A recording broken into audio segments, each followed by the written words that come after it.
It's time for this week's episode of Brandon Sports Talk, featuring in-depth interviews from those who are trending in the world of athletics. And now, here's the host of Brandon Sports Talk, Brandon Pate.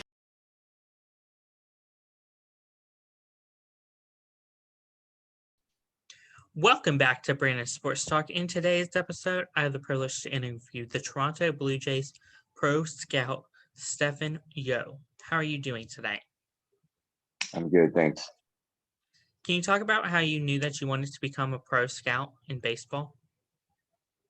I knew I wanted to work in baseball, but I didn't really know I was going to be a scout or maybe even coach or in whatever role it was. But I just knew, I grew up playing baseball and loved baseball, so I knew I wanted to work in this industry ever since I was little.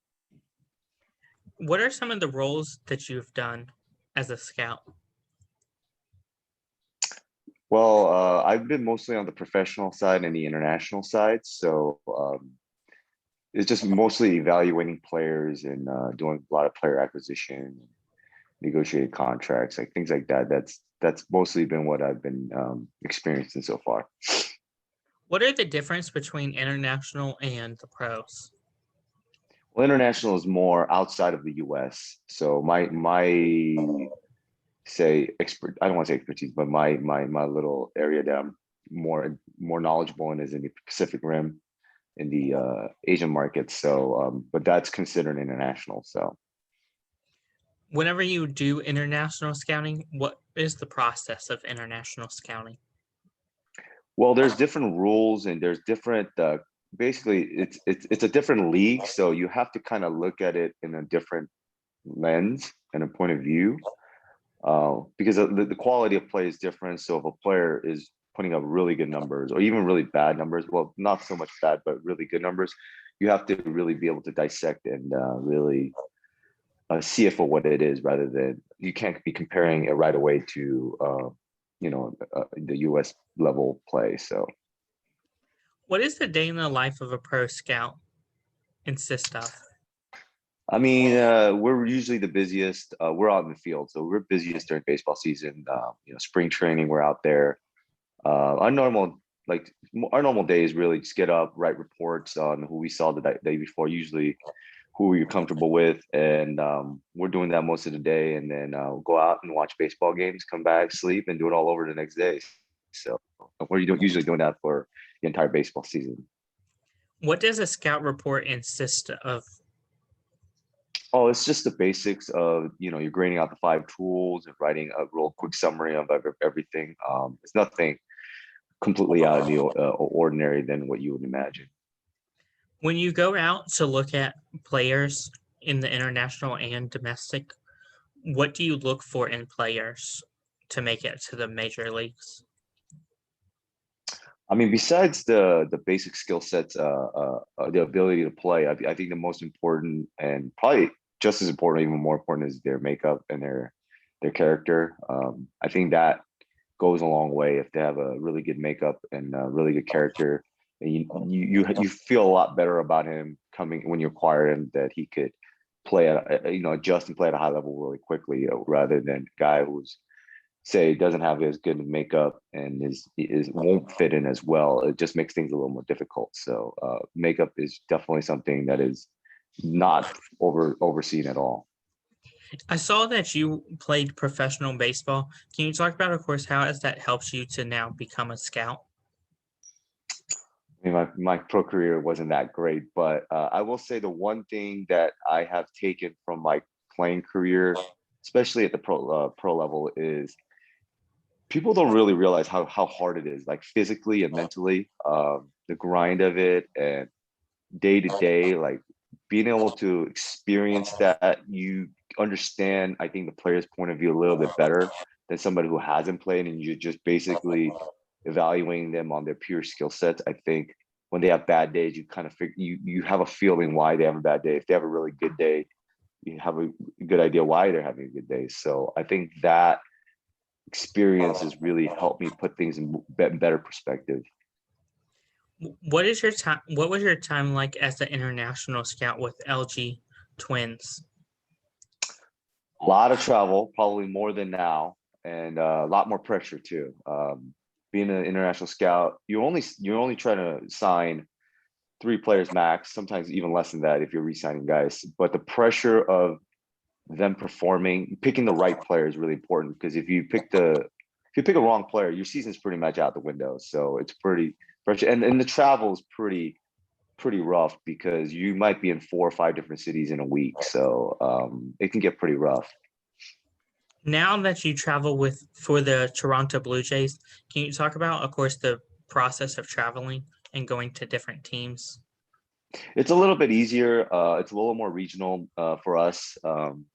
And me, I'm a West Coast guy, so I get to stay on the West Coast a little longer, which is shorter trips, and I get to stay in the city a lot longer. I think it's a better for me to be able to sit there and watch a club for 5 days rather than maybe 1 or 2 and then moving on. It's a little bit, it's a lot better, not only on the body, but just be able to get a better look at certain guys, a deeper look. So What is the biggest difference between a pro scout and an area scout? I don't really know a lot about what the areas or the amateurs do as much, because I've never really experienced it. But what I do know for the area is you have a specific region that you cover at the high school or college level, is what I believe. At the pro level, we get an organization from top to bottom. So anybody that is affiliated with that organization is our responsibility to make sure we watch them and evaluate them and put grade them out and write them out in our system. So in a way, it's similar because it's within your assignment, but it's just a different assignment, and you're looking at different skill level of players. What is the balance between, of course, your personal life and being a scout insist of? It during baseball season definitely takes its toll, just because you're on the road a lot more. But in the off season, it's nice because you're home. I mean, you don't really leave, so you get to spend a lot more time with your family and friends at home. So it's better. It's a little. There's a lot of peaks and valleys in it, but you just manage it just like anybody else who travels for work. You just gotta manage it. What advice would you give upcoming future baseball players looking to get scouted to make it to the professional level?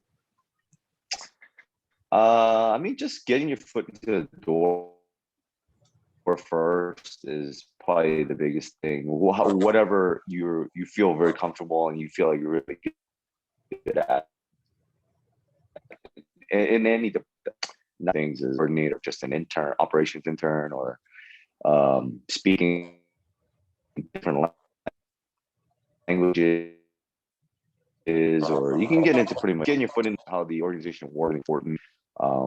And the biggest thing people ask me what's the most important quality or whatever that most important is.